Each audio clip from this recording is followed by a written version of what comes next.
Humanity has seen so much growth in these last couple centuries that sometimes it's hard to believe that humans have been around for thousands and thousands of years. I mean, 500 years ago, the world looked so insanely different than it does today, and that's only 500 years. And since then, there's been exponential growth in almost every aspect of how we live our lives. I want to tell the story about how a simple change in mentality caused all of this progress, and how you can apply the same sort of philosophy to your own life in the 21st century.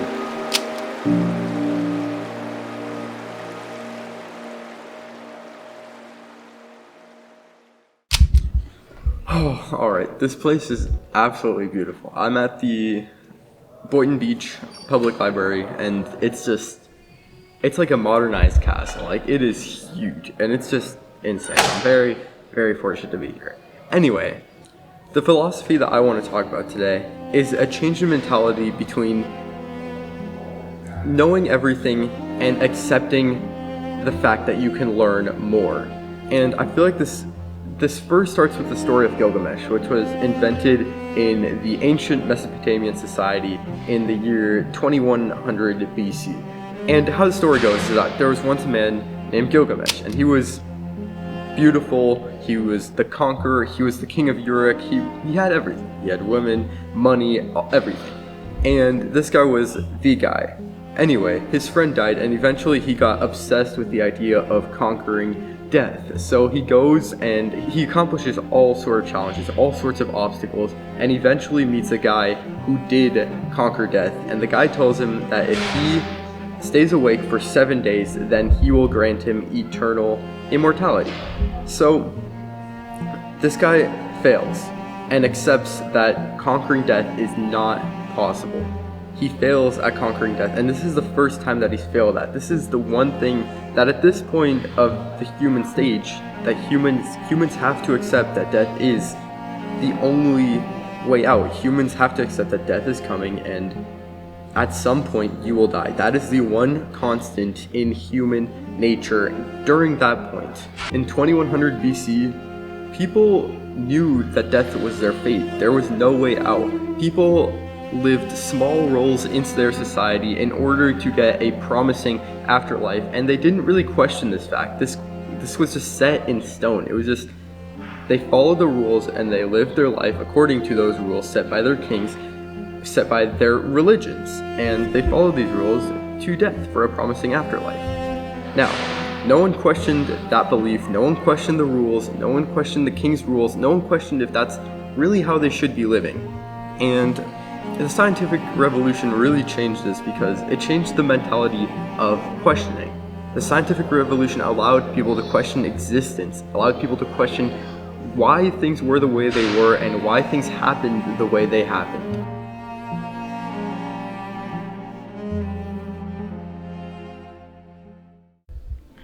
So the scientific revolution really first began around the 1500s with Nicholas Copernicus. And Nicholas Copernicus was an astronomer, and he proposed the theory that the Earth revolves around the sun. And this made people go crazy because before that, no one challenged the belief that the Earth was the center of everything.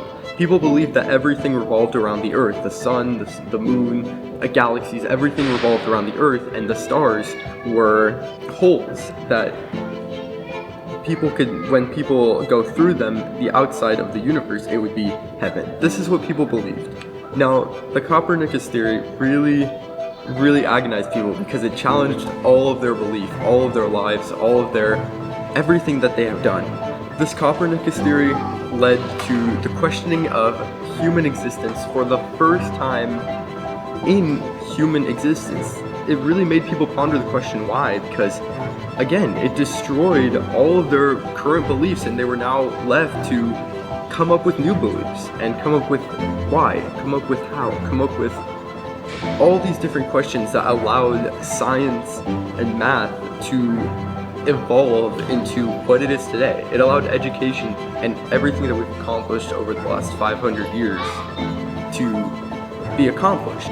People no longer had the belief that they once had for their gods because of the question why. And it is simply because of that one word. It is simply because of the question why.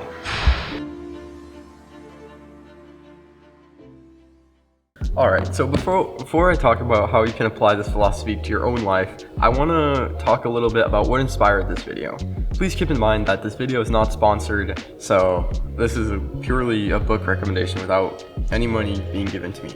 But this book was inspired, this book, guys, this video was inspired by the book Sapiens, and I would definitely recommend it. It's a very thought-provoking book where it really urges you to question why we're here, and it gives you a little bit of an idea of how we got here and how we got to the place that humanity is at. So I very much recommend it. I think it's a great read. It really opened up my perspective on this world, and I very much recommend it. Keep in mind though, be very careful because it might give you a little bit of an existential crisis. So back to the vid. So the philosophy that you can take away from this, I guess, is the need to learn more, the need to understand, the need to question everything. And that's, again, a belief that I think is a very good one. I feel the need to question everything because you never know when you're going to disprove something and accept something new. If you're open to everything and you're open-minded to all these different opinions, then you really become the best version of yourself. It's weird to me that for thousands and thousands of years, humanity stayed almost very close to stagnant simply because they refused to have the need to learn.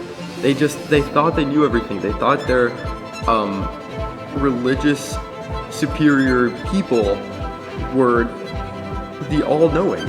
And as it turns out, there was more that we can know.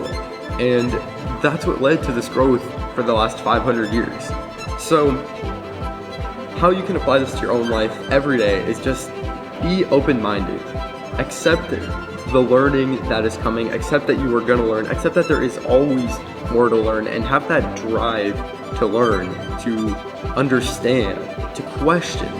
That's what led to all this growth in these last couple of centuries, and that's what I believe will keep leading to more growth in these next centuries, because humanity, there's now endless possibilities, and that to me is an amazing thing. And if I can inspire someone to push that, then I want to do that. And I want to inspire you guys to question and to observe and to learn, because that's what led to all this growth in the last 500 years. With that said, that's all I have for you guys today. Thank you for watching the video. I hope you learned something about history, and I hope I maybe expanded your perspective on some of these views. Thank you guys for watching so much. I very much appreciate it, and I hope you have an amazing day.